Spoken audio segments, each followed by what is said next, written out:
Será que se escondem segredos extraterrestres na Lua?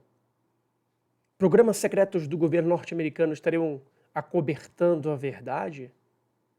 E mais, mutilações de animais, de gados, de pássaros, mutilações de cabras e cabritos, mutilações de cavalos. Isso seria obra de seres extraterrestres? Bom dia, boa tarde, boa noite, boa madrugada, aonde você estiver. Eu sou Thiago Luiz Chiquete. Sejam bem-vindos ao canal Desvendando Mistérios.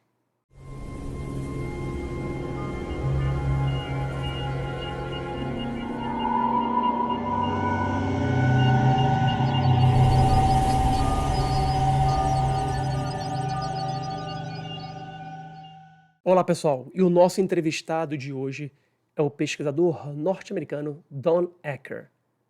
Don há muitos anos pesquisa ufologia. Já foi um combatente do Vietnã. Trabalhou em agências secretas dos Estados Unidos. Investigou casos de mutilações de animais. Ele também fala o que pensa desse desacobertamento ufológico nos Estados Unidos. Será mesmo? Vem comigo em mais uma entrevista inédita e exclusiva que você só encontra aqui no canal Desvendando Mistérios. Mas antes, não se esqueça de se inscrever no canal, isso é muito importante para dar uma força aqui para o nosso canal. Marque também o sininho para sempre que tiver um vídeo novo você ser avisado. Não deixe também de dar um like, aperte lá o joinha nas centenas de vídeos que o canal tem para você. Comente que eu quero saber a sua opinião. E, é claro, compartilhe o canal para que a gente possa crescer cada vez mais.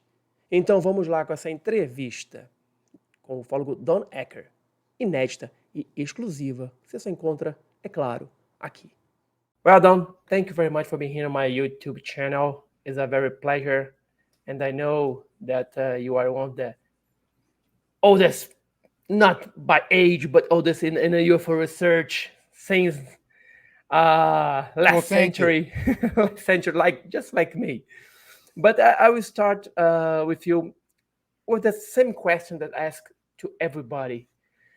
When and why did you get involved in ufology? Well, that's a multi-dimensional question. In 1966, I was a high school student. I originally come from the state of Pennsylvania on the East Coast of the United States. And at that time, during that time period, we had, prior to Christmas in December, we had the beginning of deer hunting season, where we hunted deer. And Pennsylvania had, oh my glory, it had tons of deer. So it was really a way to keep, the herds in check. And besides, venison is a very delicious meat. So on the first day of deer season, I and three other friends from high school were hunting on some hills behind where my parents lived. And we were not having any luck that day. And it was December, very cold, snow. And we were coming down off the hills to get in our cars to go home. And suddenly, one of my friends that was behind me suddenly started yelling and jumping up and down. And, I thought the dummy had seen a deer, and I'm thinking to myself, he's going to scare it away. And I turned around and I looked, and he was looking up in the sky, and overflying us were four brilliant, almost like searchlight lit objects. And they weren't going very fast. Perhaps, I don't know, I'm guessing, but perhaps anywhere between 175 miles an hour to maybe 200. So, in retrospect in the sky, that's very slow. And suddenly the light in the rear of this diamond formation suddenly flew straight up into the sky like a rocket taking off.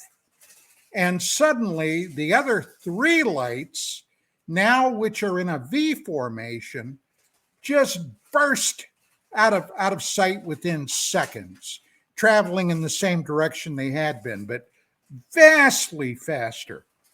Well, good heaven. I got home and I told my parents about that. I was sure, I was positive that this was going to be reported on the news, in the newspapers, what have you. Never a word. Now, later, many years later, when I was doing a historical retrospective of that time period, I discovered that that entire area of the United States was being flooded with UFOs, UFO reports, and even in some cases, strange creature reports. Later on, John Keel, the man who wrote the Mothman Prophecies, became a friend of mine. And I discovered that during that time period, 66, 67, he was doing some extensive investigations down in West Virginia, which was literally just a couple of hours from where I was living at. And everybody, I think today, if they have an interest in the UFO topic, knows about that case or have at least heard about that case. Now we got to jump forward. In 1969, I went into the United States Army. 1970, I ended up being deployed to Southeast Asia, Vietnam, and later I was wounded in combat and ended up being sent back home and got out. And that's when I discovered in a magazine article about this book being published by Keel, the Mothman Prophecies. Well, that fired my imagination. And there were other cases that had come across to me that I discovered, like the Socorro case, the Lonnie Zamora case in New Mexico, where this police officer saw this landed craft. I'm sure you're familiar with that. Well, in a couple of years after that, I became a police officer. And in 1981, I was a detective, and I was called upon to go out and investigate what was described to me as a agricultural crime, which turned out being two, not one, but two mutilated cattle. Well, that was a story in itself, Tiago. It was basically, it ended up being shoveled, if you will, the metaphor, under the rug. My department was not interested in pursuing that. And as I later found out, that was a truism with many police departments around the country in cases like that. No resolution whatsoever. Nobody ever arrested. Nobody ever prosecuted. These things were like magic. Okay, they were a genuine, to this day, true mystery. Now, in 1986, in the line of duty, I was wounded and I ended up medically retiring. And when I did, I didn't have a heck of a lot to keep me busy. Personal computers were then becoming very available, and they were much more affordable at that time. And I ended up buying a computer in 1987. Now, I had been, of course, familiar with computers with the police department and other things, but this was entirely different. This was a personal computer.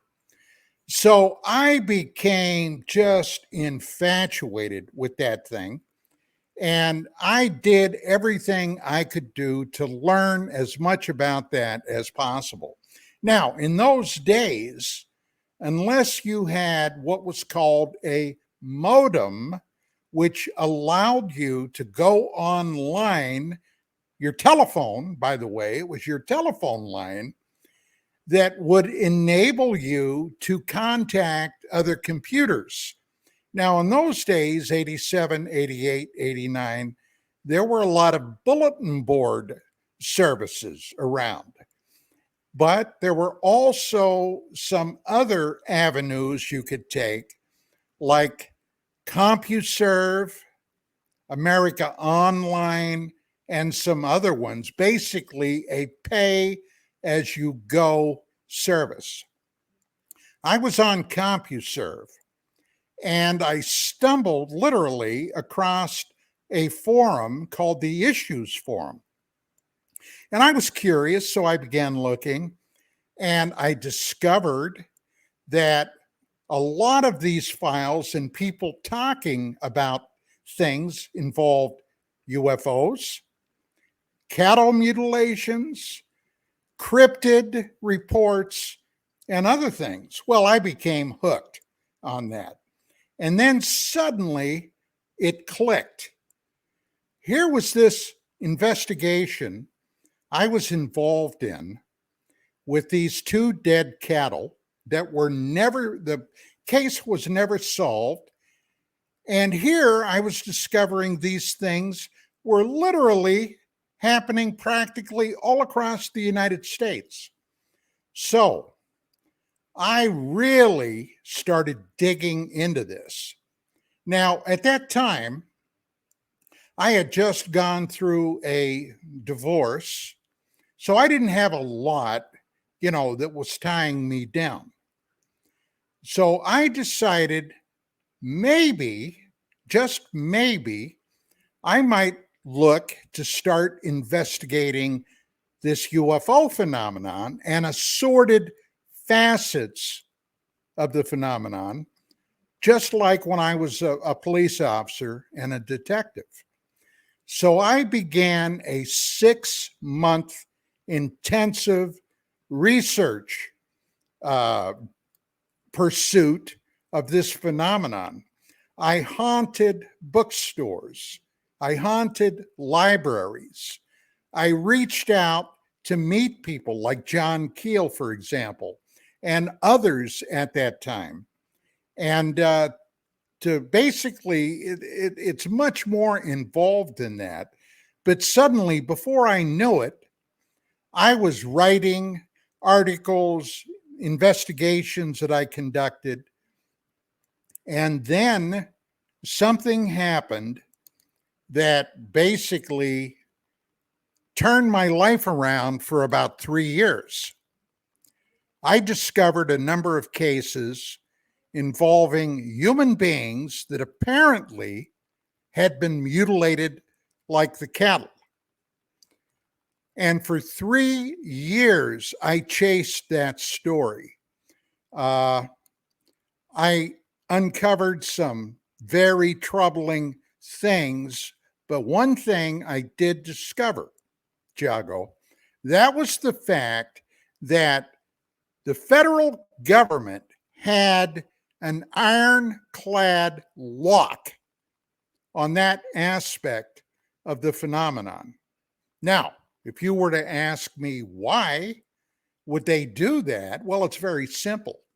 I think they would do it simply because of the fear of mass panic if something like that came to the forefront. But believe you me, did I suffer for that? I was attacked for this research by people all across the UFO field, including the Mutual UFO Network. Now, One of the people at that time that I knew was a man by the name of John Lear. I'm sure you probably have heard of John. Now, later on, Lear's thinking, in my opinion, became very distorted. But back in those days, he was considered quite a catch.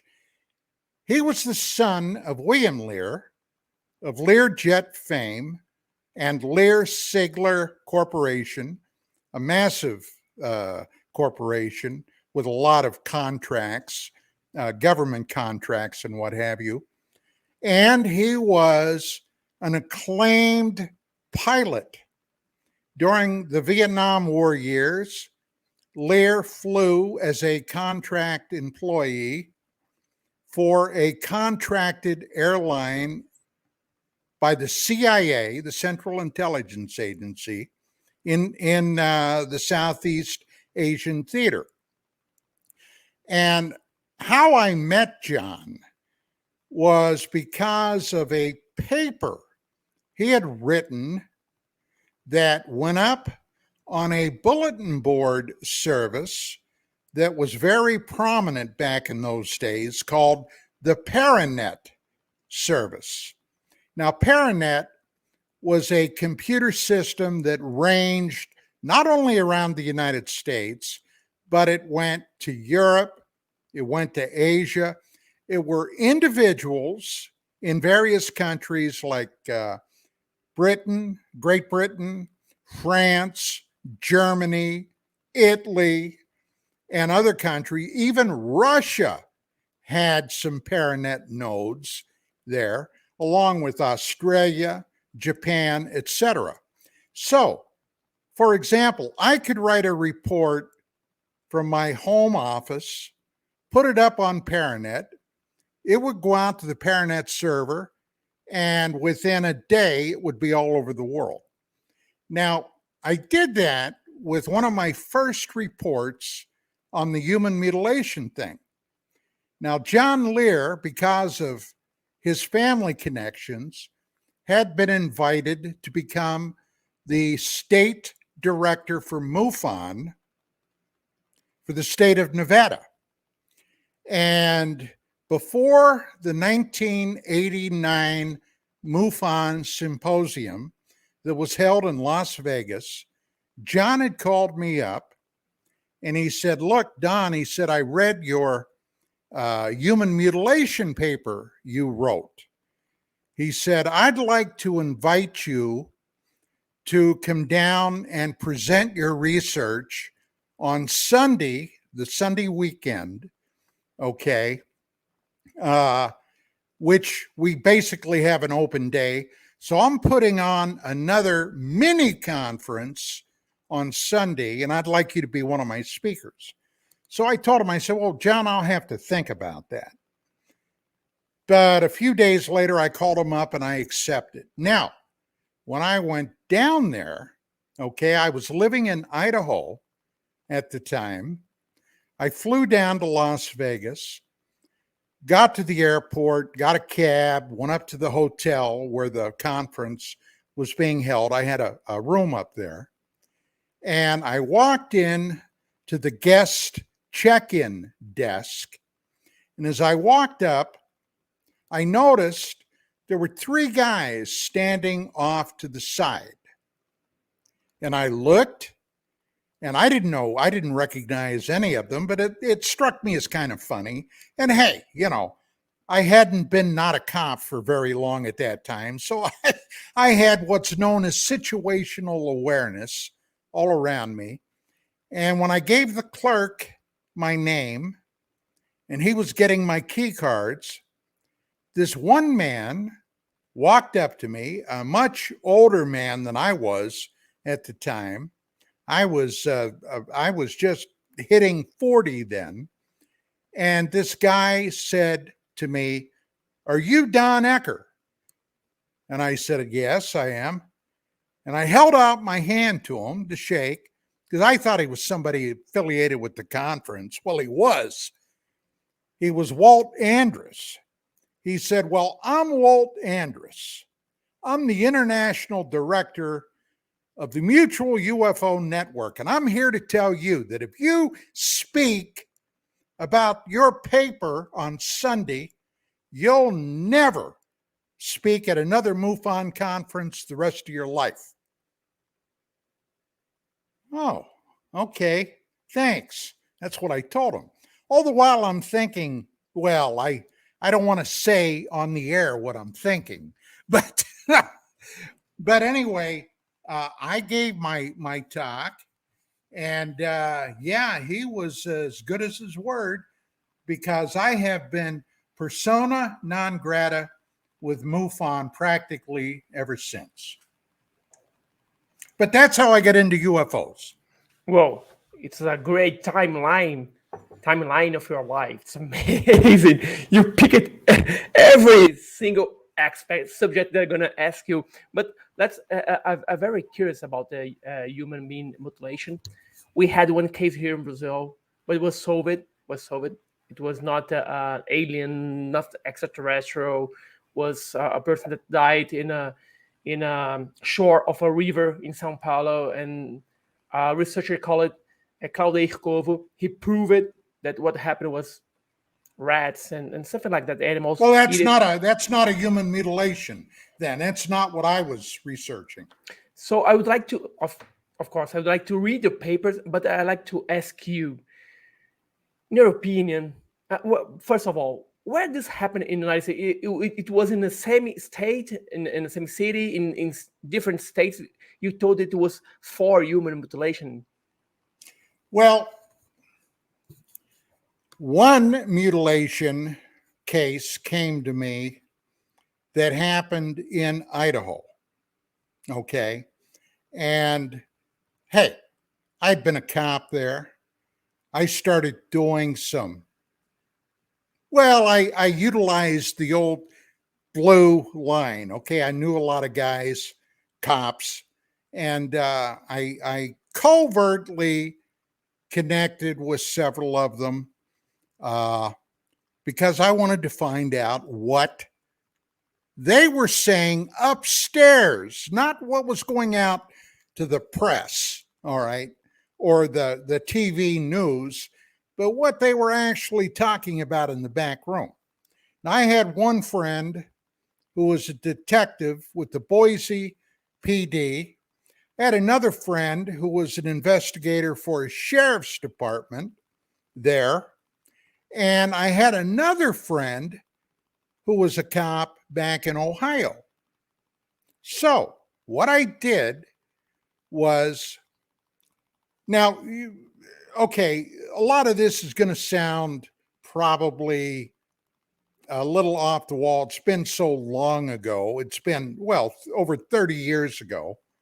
But at that time, there were a number of high profile cases, serial killer cases around the Western United States. Okay. Now, I went to my friends. Well, I went to the first guy at Boise PD. I told him what I was doing. I said, look, this is what I'm doing. I'm trying to find out, because the FBI today, they're not going to talk to me, but they have the NCIC computer back in Washington. You, because you're still active duty, you're still a cop on duty, could make some inquiries. And this is what I want to find out. I want to find out, and I gave them a list of states, okay? Washington, Oregon, Idaho, Montana. I said, I want to find out if there are any unsolved cases where there were unexplained deaths, where the bodies were mutilated, and I gave them what the mutilations were. Normally, an eye removed, normally the sexual organs or anus are cored out, a patch of skin is removed. These were almost exactly like the animals, okay, that I had investigated, the cattle. So I gave that information to my buddy, and he said, all right. He said, yeah. He said, I'll put this in. And incidentally, I did the same thing with my other buddy down at the sheriff's department. But he said, this will take a while. Okay. He said, this will take at least probably a week for them to get back to me. I said, hey, that's cool. So 3 days later, just 3, he called me up and he said, hey, Don. Yeah, I said, yeah. What in the hell did you get me into? And I had no clue what he was talking about. I didn't think I did. And he said, well, he said, yeah, I made that request. He said, the next thing I know, they get back to me and they say they have 0 cases, 0, nothing to match that criteria. And then my lieutenant calls me into his office and chews my ass. Well, I thought that was kind of funny. But here was the thing. At that time, in the state of Washington, Northwest state of Washington, there was a ongoing serial murder case that was called the Green River Killer. And this was, they eventually did bust this guy. They arrested him, they found him. But he had been going out soliciting prostitutes, then murdering them and mutilating them. So I knew damned well that should have popped up. Okay. Then my buddy down at the sheriff's department got back to me with basically damn near the same story. Now, a little further, I guess it was about 2 or 3 weeks later, I get a call at my home. And I answer the phone. This guy is on the other end. He identifies himself as a DEA agent, Drug Enforcement Agency, federal, okay. And he said, this is Don? I said, yeah. He said, you're the former cop, right? I said, yeah. He said, well, he said, I got to tell you, I read your human mutilation report. And he said, at first, I thought you were crazy. But he said, I made a couple of inquiries, and all I'm going to say is this. If I were you, I'd drop the whole damn thing. Why? He said, because, buddy, you don't want to open up some doors that should not be opened. Huh. Okay, thanks.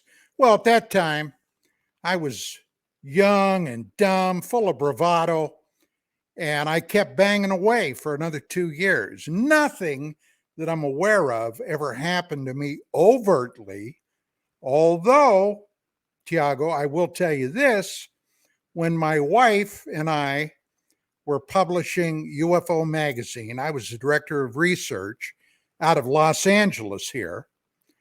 We were, and I know this because I went down and confronted a couple, we were being kept under surveillance. So, why? I don't know. I can only assume, and you know what they say about when you assume something, you make an ass out of you and me, assume. I was very close to the Bob Lazar story and George Knapp when that story broke back in the late 80s, 88, 89, 90. I've been to Lazar's home.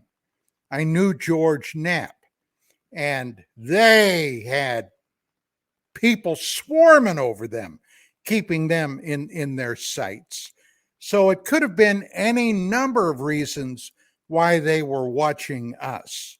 But that was some crazy times, my friend. Crazy.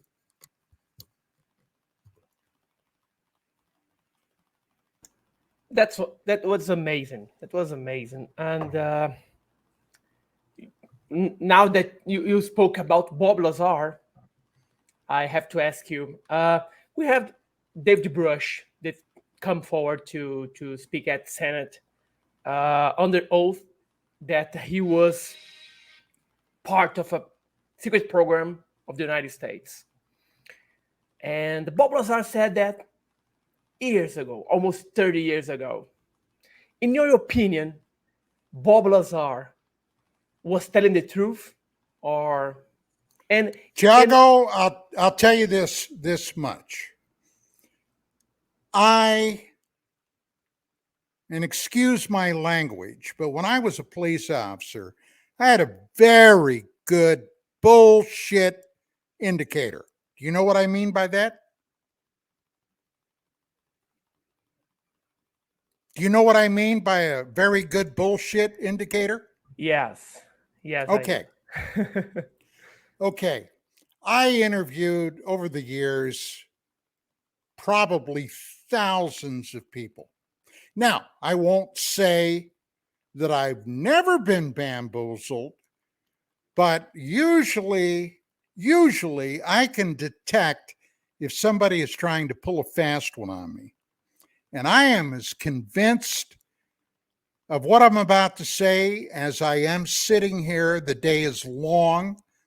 Bob Lazar, when I talked to him, when I interviewed him, when I was in his house, what he told me, I am convinced he believed every word.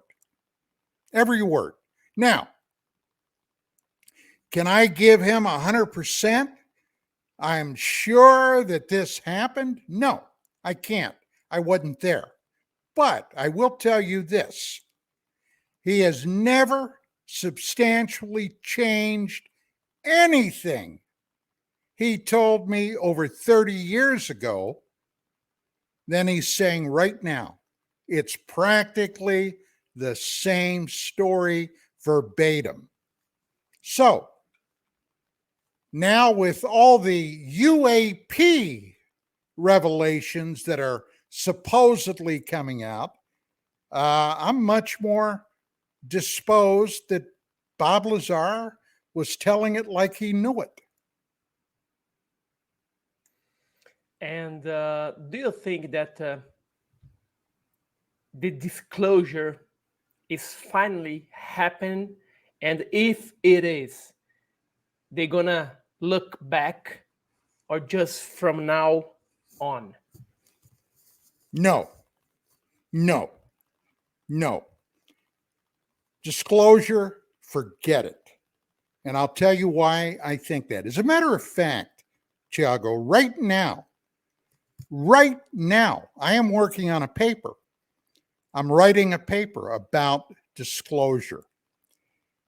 Now, when you're talking about UFOs, you are discussing a subject so extensive, it's beyond belief. Okay? It goes well beyond lights in the sky, little gray or green men.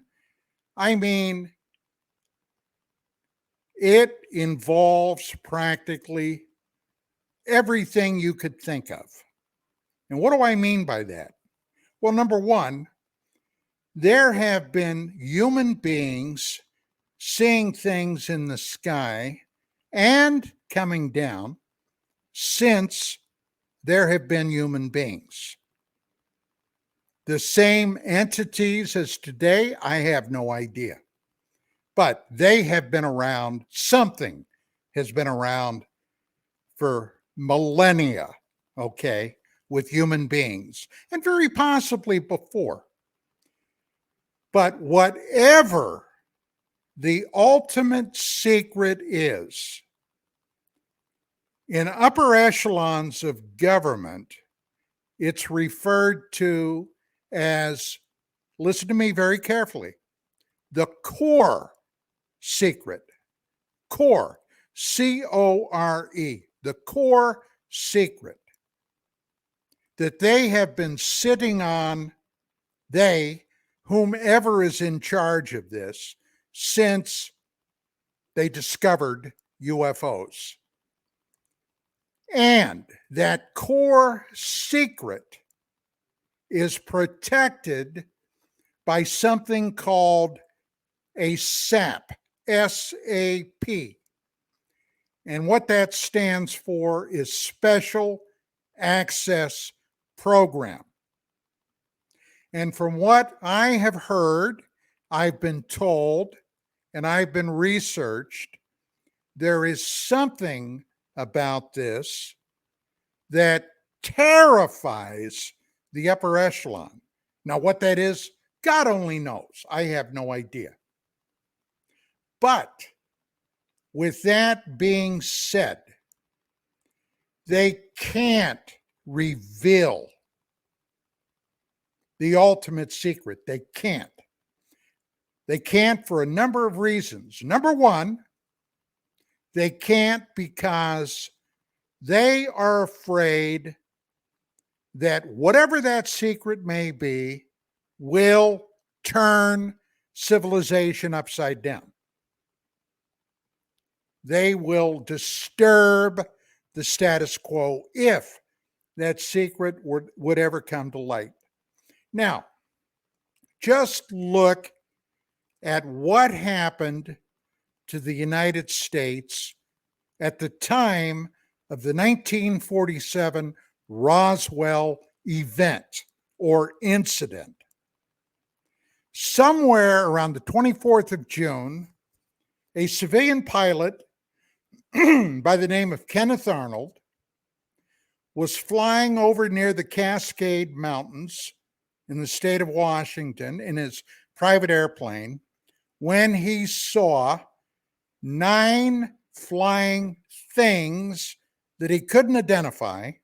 He didn't know what they were, traveling, and he timed them, estimated their speed at around anywhere between 12 and 1,600 miles an hour. Now, in 1947, our frontline fighter airplanes could only travel around 450 miles an hour in level flight. All right. So whatever these things were, they were technologically light years beyond what we had available to us. Then around the 4th of July, just a week or so later, Roswell happened. Around the 4th of July, okay, which is a big national holiday here, all right? Well, within weeks, Tiago, within weeks, suddenly the National Security Act is signed into law. Now, what is the National Security Act? This gives the federal government the power to do, if you are deemed a threat to the American national security, they can do any damned thing they want with you. Forget lawyers, forget courtrooms, up to and including premeditated murder. They can kill you. And I think I'm on the money here when I say this has happened in the past. That was the first thing. The next thing that happened, Oh, I might add, all during World War II, which was just over for 2 years at that time, the Manhattan Project, the development of the atomic bomb. They did not even have a National Security Act with that. And hey, there was nothing in the history of the United States more top secret than the development of the A bomb. Then the Central Intelligence Agency is created. During World War II, we had the Office of Strategic Services, the OSS. Okay. They were the intelligence guys. They were also commandos. They did all kinds of stuff. We didn't have a CIA until a few freaking weeks after Roswell. And then one other thing happened. All during the Second World War, the United States Army also had an Air Force type component to it. This was yanked away from the Army, made into a separate military organization that were responsible for researching, investigating, and handling the UFO problem from day one. And if you look since 2017, when Senator Harry Reid went public with, among other things, the 2004 Nimitz encounter and other odds and ends, and finding the funds to create the ATIP program, okay, the Aerial Threat Assessment Organization in the Pentagon, nobody from the Air Force from that point to this has made one public statement about UFOs. The Navy, the U.S. Navy has spilled its guts about UFO stuff. They've encouraged their pilots to report if they see something in the air. Yeah, we want you to tell us all about it. Not the Air Force. The Air Force has stayed as buttoned up as a June bride, okay? So that should, if you're paying attention, I got a damn fly flying around here. If you're paying attention to any of this, that should be, okay, first and foremost, people should be talking about that. Why has the Air Force been so closed mouth with UFO information? Well, for one thing, they've been doing illegalities going all the way back to the late 40s, the early 50s with this.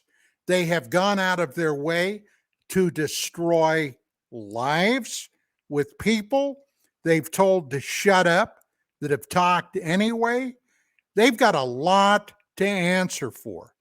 And if it's like everything else in the American government today, I fear they'll never be called to account. When you say that, well, in 1947, there wasn't a U.S. Air Force. There was the U.S. Air Force. Was inside the Army, right? Yes. And what you said is true. Only Navy come forward to say something. Army and USA Force say nothing. And Army was responsible to all the cover up about Roswell. And well, prior, not the Army Air Force. The Army Air Force, yes, inside the Army. And we have this now, this people, former agent and former militaries coming forward. But the pressure, I'm asking you because you are United States, the pressure over the government, the United States government, and the Army and the Navy and the U.S. force is not too big, so they cannot just keep quiet, don't you think that they must come forward to say something? Don't you think they're going to happen? Well, don't forget what I just told you about the core secret and the SAP surrounding it. When I tell you that this is locked down tighter than you would believe, trust me. Now, if you're interested, I'll tell you what some of my speculation might be about this. Okay? One of the primary people that have been talking publicly to Congress is that former Air Force guy, David Grush. All right. Now, he's the first one that will tell you that he has zero firsthand information about this. He was not involved in recoveries. He was not involved in picking, and this part cracks me up. They call them biologicals, okay, instead of cadavers or corpses or whatever. All right, just another way to put another patina of crap around the subject. Biologicals. I kind of resent that, but anyway, okay. They have basically shined a spotlight on this guy, this Grush, but he has no firsthand information. So he is going by what he claims he was told. In a way, he was kind of, read into the program light, if you know what I mean. All right. He's not all the way in, but he's been told things. So he's coming forward. But if this is not the real deal, and let me tell you what, in the United States, there are a lot of people that are debating this, whether this is another government dog and pony show, kind of like the Condon Committee back in the 60s was the University of Colorado UFO investigation, if you know your history, all right, which turned out to be a big bust. If this is the same kind of thing, I guess we'll find out down the road. But there are a lot of people on the other side of the equation that think, oh, disclosure, it's finally coming. Well, no, it's not. I'm convinced. The bottom line is, if there is a core secret that's being protected by an SAP, all right, they'll never find out. But Grush said something, and I put my cop hat on when he said it. He said he was told there are at least maybe a dozen or more, 12 or more crash retrievals that were picked up. Now, look, let me say this. If these entities, these visitors, okay, are coming from another star system, or if they're coming from an interdimensional portal, their technology must be mind-boggling. They got a dozen or more of these things fallen from the sky? Nah, I don't believe that. So what would explain it? Well, this is where my speculation now comes into play. I thought about that. Now, look, I was involved in a lot of stuff when I was in the Army, okay? I was involved in intelligence gathering in Vietnam. I thought about this long and hard, all right? And I'm still, every day, I'm thinking about it. Doesn't make sense that that technology that's so advanced would keep failing. So, what else might be the reason? Now, going all the way back to the very beginning, when I was at UFO Magazine, I talked to people in government. I talked to people in NASA. I talked to engineers, physicists across the board. Okay. We were in publication for over 20 years. So we had a lot of contacts. We had a lot of people that we knew. And one thing that I have been told continuously for years, that if we're being visited by one group, believe me, there are a lot more. And then I don't want to get too far afield here because we're getting short on time. But one person I met who I became very good friends with was a man who basically created the protocols for the Stargate program, the remote viewing program. His name was Ingo Swann. And Swann was considered one of the most powerful psychics in the world during his lifetime. Now, if you know anything about the remote viewing program, you know that it was conducted by the CIA and the DIA, all right? And I had a number of conversations with Ingo about this. And I'm getting to the point of, yeah, there are more than one group of visitors coming here. Now, several of them are considered totally benign. Okay. They are, if anything, they're even friendly toward humanity. There are some other groups that have a laissez-faire attitude. In other words, okay, if we run into you, fine if we don't. But he said there is one group that is inimical to the human race. They don't like us. Now, I'm just going by what I've been told. So, Tiago, take it for what it's worth. But there is one group that don't like us. And it was suggested there are other groups that are basically kind of been doing a shield for humanity around the earth. In other words, they're protecting us from any really bad things happening by other ETs.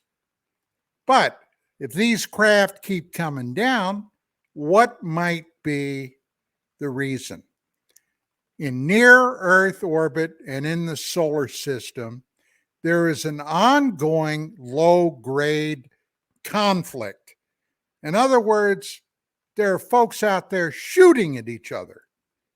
And if they get shot up, where do you go? Well, Earth is very habitable.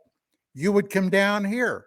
And that's how we ended up getting our hands on a number of these craft. That's what I think is very possible. Now, if this became public knowledge that in fact there is ongoing conflict out there, that would have a lot of people upset. So take it for what it's worth. Wow. While you were speaking, I'm just passing by through my mind the X-Files, remote vision and everything. And what you said is not impossible. We in ufology, I always say that in ufology, we cannot be sure of nothing, if it's true or if it's not true, because we don't have the final answer for that. And once you talk about these beings that some protect us against others, you participated in a long time ago of in a program, in a TV series, a history series that talks about the moon. Do you believe? Oh, Do you believe that we as a human being have bases on the moon, or the no, extraterrestrial have a base on the moon? And the astronauts when landed there, well, there's a welcome committee to welcome them. no, that is subject for an entire brand new show. For over 20 years, I researched lunar phenomenon, and I was the research producer for a TV show that came out in 2014 called The Truth Revealed: Aliens on the Moon. Okay. Now, I had, over the years, in a number of venues, I located direct from NASA archives a number of photographs that showed artificial structures, artificial creations on the moon. As a matter of fact, that research that I was conducting was quite well known back in the day. We did a number of UFO magazine themed issues on lunar phenomenon. And I was the guy back in, I guess it was about 91, 92, that discovered that the Apollo missions that went to the moon, Apollo 11, 12, the rest of them, believe it or not, and I got it from NASA after I grilled them about it, the astronauts that went up there had weapons with them. They carried 45 caliber military automatics, 45 caliber 1911 series automatics. Now, when I heard that, and I wanted to get to the bottom of it, why would these guys be armed going up to the moon? Well, after I got NASA to admit that, yeah, they did have weapons, okay, my next question was, why? Did you expect to find somebody on the moon? And oh, no. If they were taking off and something happened and they had to crash land, let's say they were in a forest or a jungle, we wanted to make sure that they had something to defend themselves with. And I said, wait a minute. I said, the only people that land spacecraft on land are the Russians. Okay? We land in the Atlantic Ocean. There are no jungles out there in the Atlantic Ocean. Well, that's why we had them armed. Well, I knew that was crap, okay? But the fact of the matter is, whatever the reason, those astronauts went to the moon with weapons, okay? So you can make out of that whatever you want, but they had them. And that's a little known fact today. A lot of people are not aware of that, but that's the way it was. But now with the China landed, I think it was a probe in a dark side of the moon a few years ago. Yeah, they had a rover called the Jade Rabbit. So China knows the secret as well. Maybe. And the Russia, and why Russia never landed on the moon? Was it impossible for them? Or well, hey, it was the Russians that put the first satellite in orbit, Sputnik. It was the Russians that put the first human being in space to orbit the Earth, Yuri Gagarin.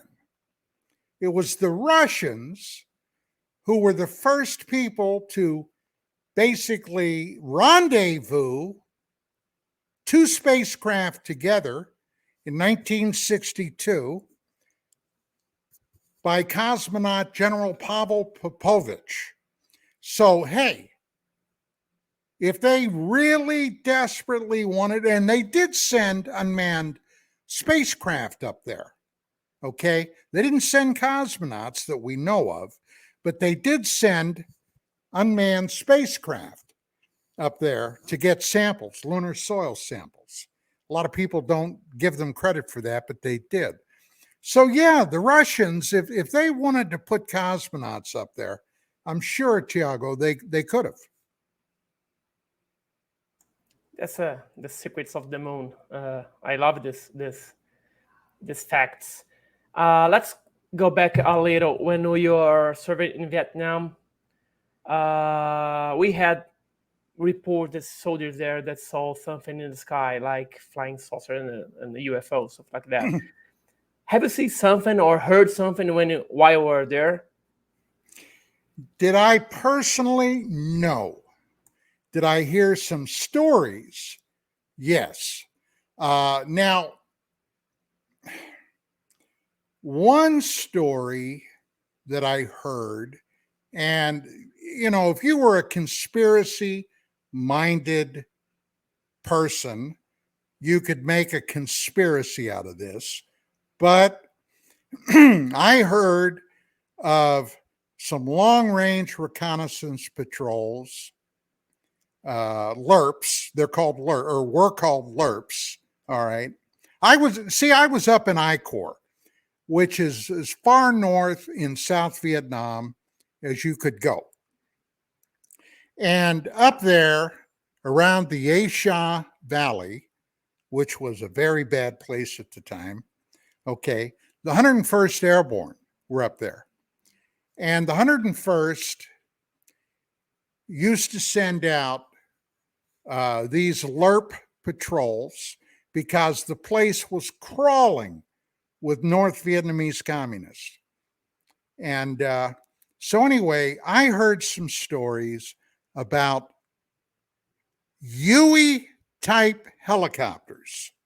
Okay. Back in those days, they were called UH-1s, Huey helicopters, flying from North Vietnam into South Vietnam, landing, Caucasian-looking men in black uniforms, getting off the choppers, going out, rooting around, doing God knows what, going back to the helicopter, and then flying back north again, okay? I've heard those stories. Now, was I there? No. Just like there was another incident that happened in 1969 where something at nighttime, I might add, was flying in from North Vietnam going south, okay? They didn't think it was a MiG jet. As a matter of fact, nobody knew what the hell it was, but it was picked up on radar. They ended up sending a couple of F-4 Phantom jets up there. The jets intercepted this thing, fired missiles at it, knocked it out of the sky. It went down. Okay, whatever it was shot down. The jets left, and then they sent the LRPs, the LRP patrol, in to find out what the hell it was. Okay, they got to the area of impact where this thing came down. And this is just literally hours later, they got to where this thing came down. All they found was a burn spot. No debris, nothing else. Just a burn spot. Something had impacted there, but they couldn't find any debris. So, what was it? Hell, I don't know. John, do you think that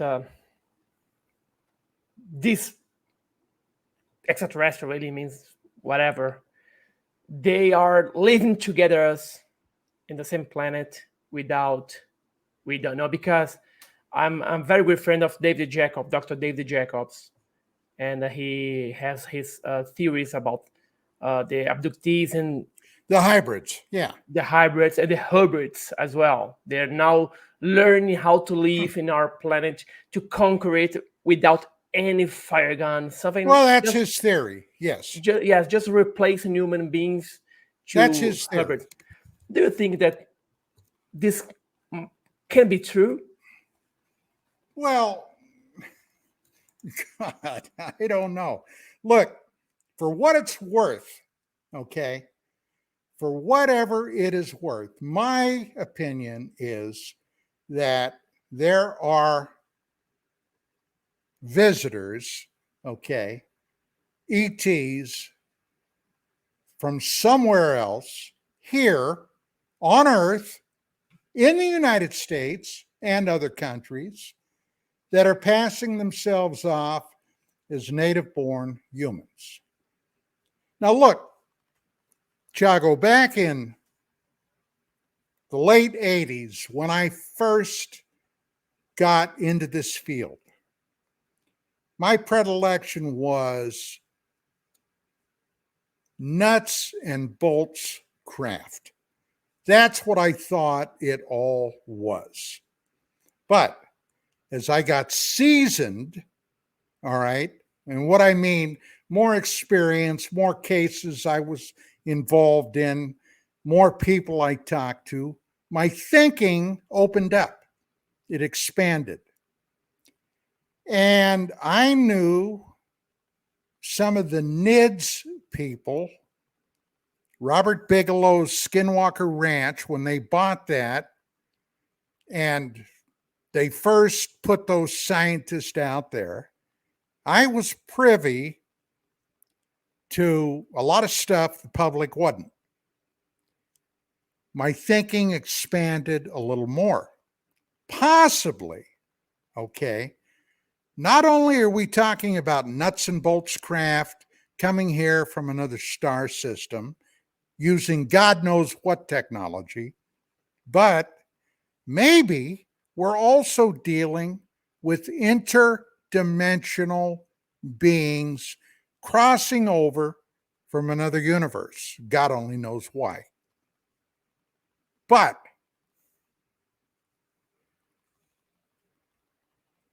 I was kind of gobsmacked, if you know what I mean by that, by another possibility. Okay.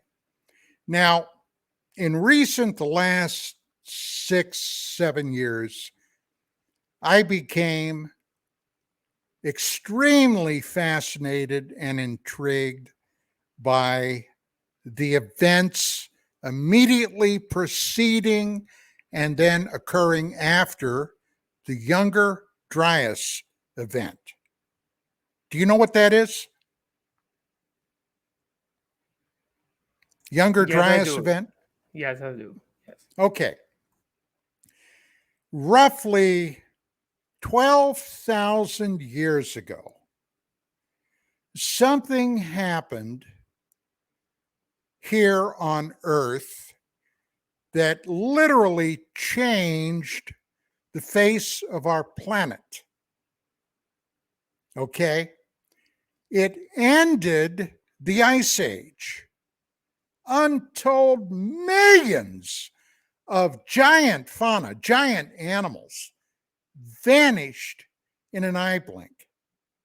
And don't kid yourself, there were a lot of people around. A lot of people. We've been around a hell of a lot longer, in my opinion, than what mainstream academia will tell you. We may have been here 500,000 years ago.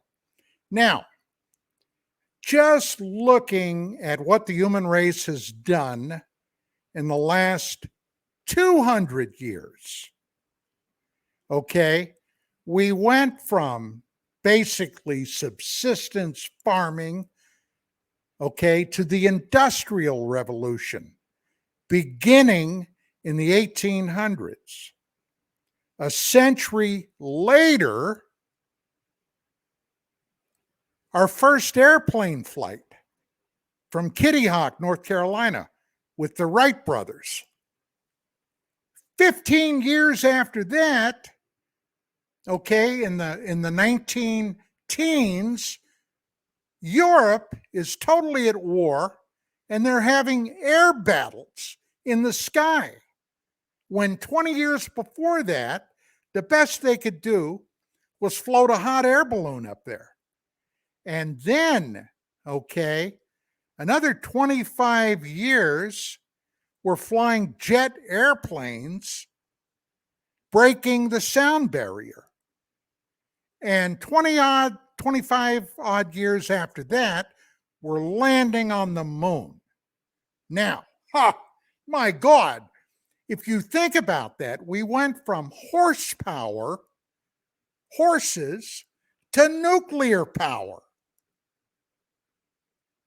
Well, if they could do that, if we could do that as a species in a little under 200 years, God only knows what went on 50,000 years ago, 60,000 years ago. Is it beyond belief to think that a human civilization might have been around then that was extraordinarily advanced? I don't find that idea preposterous. I think it's very, very possible.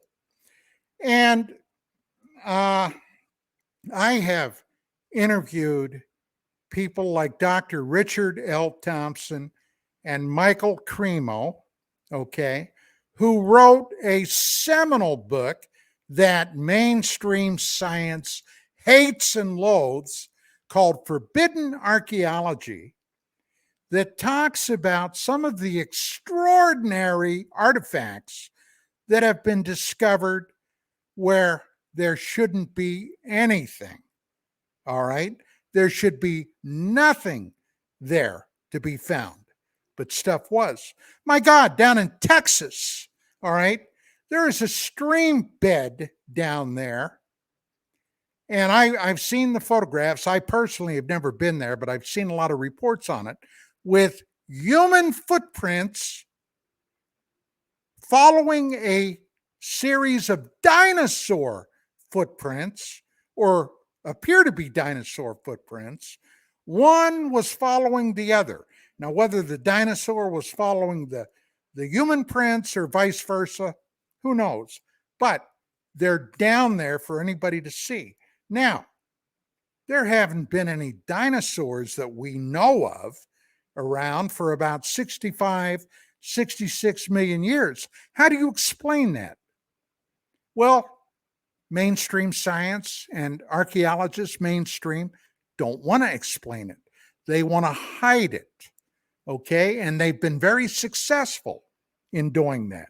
Same thing with reports of giant human beings that there seems to be a lot of evidence for. People, human beings that are 8, 9, 10 feet tall, in some cases even taller. What happened to those people? All right.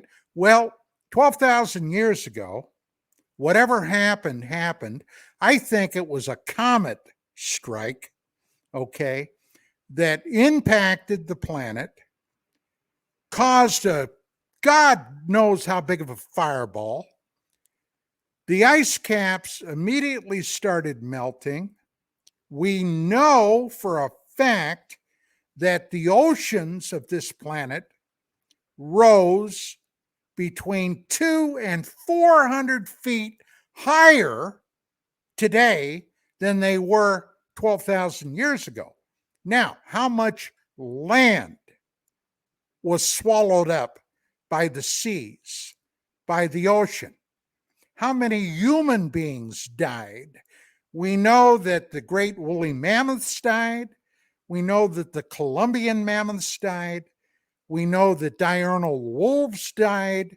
we know that saber-toothed cats died, giant ground sloths, short-faced cave bears, which incidentally is probably a good thing that's not around anymore.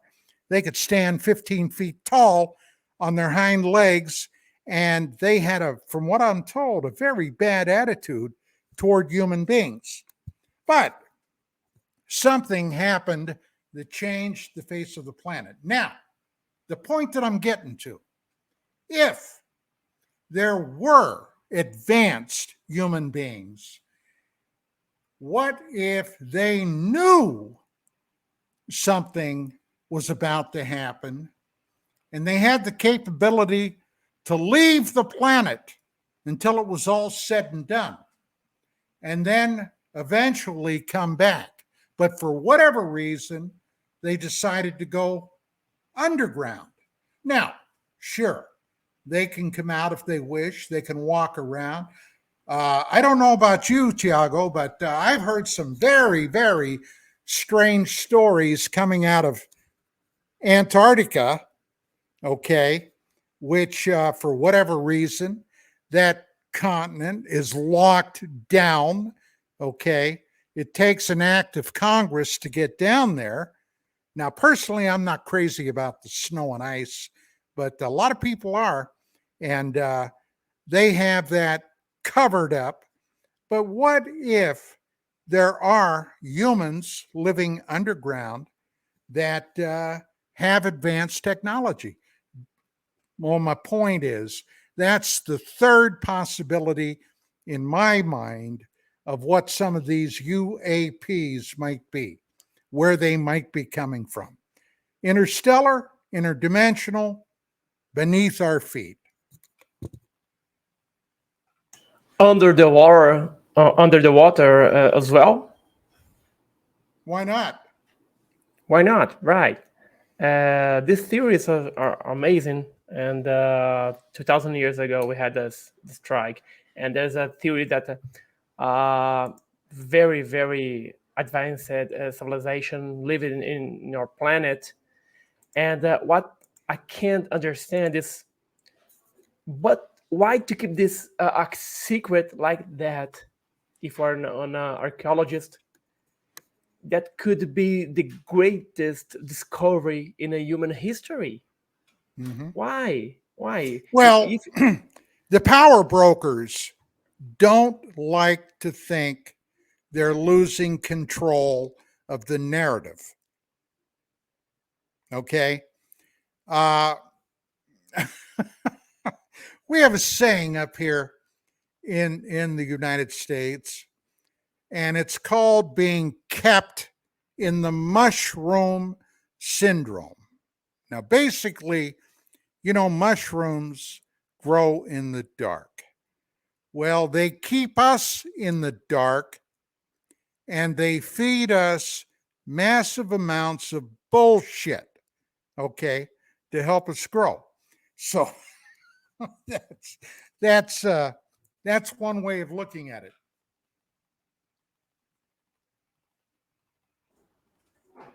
Yeah, we have to try to understand, but there's a lot of theories, and I really like it.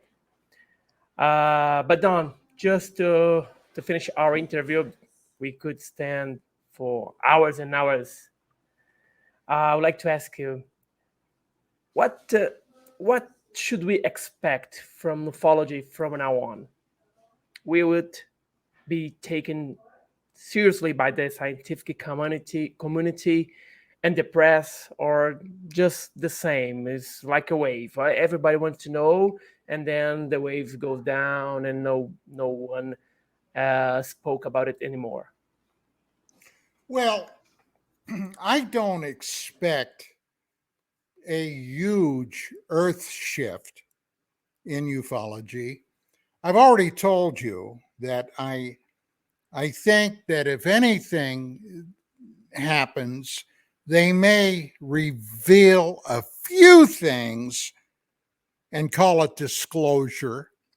But whatever the core secret is, they're not going to let that go. And it all depends upon the power brokers, Tiago, what they deem is suitable for us. And I honestly, I don't expect a heck of a lot to change. If it does, I will certainly admit I would be very surprised. But I guess the best way to go about it is to wait and see where this all heads. Well, let's see. Don, thank you very much for your time. Thank you very much for being here. I hope we can have more interviews because you are like an encyclopedia of UFOs and paranormal stuff, and I really like it. So thank you very much, and I hope you. Oh, send me your papers. I really want to know about the human being mutilation and Well, you the can pepper. find that online. It's Perfect. still on the internet. I will check it out. So Don, thank you very much, and I hope Oh, it's been my pleasure, we can Giago. Thank you. reach together again. Thank you very much.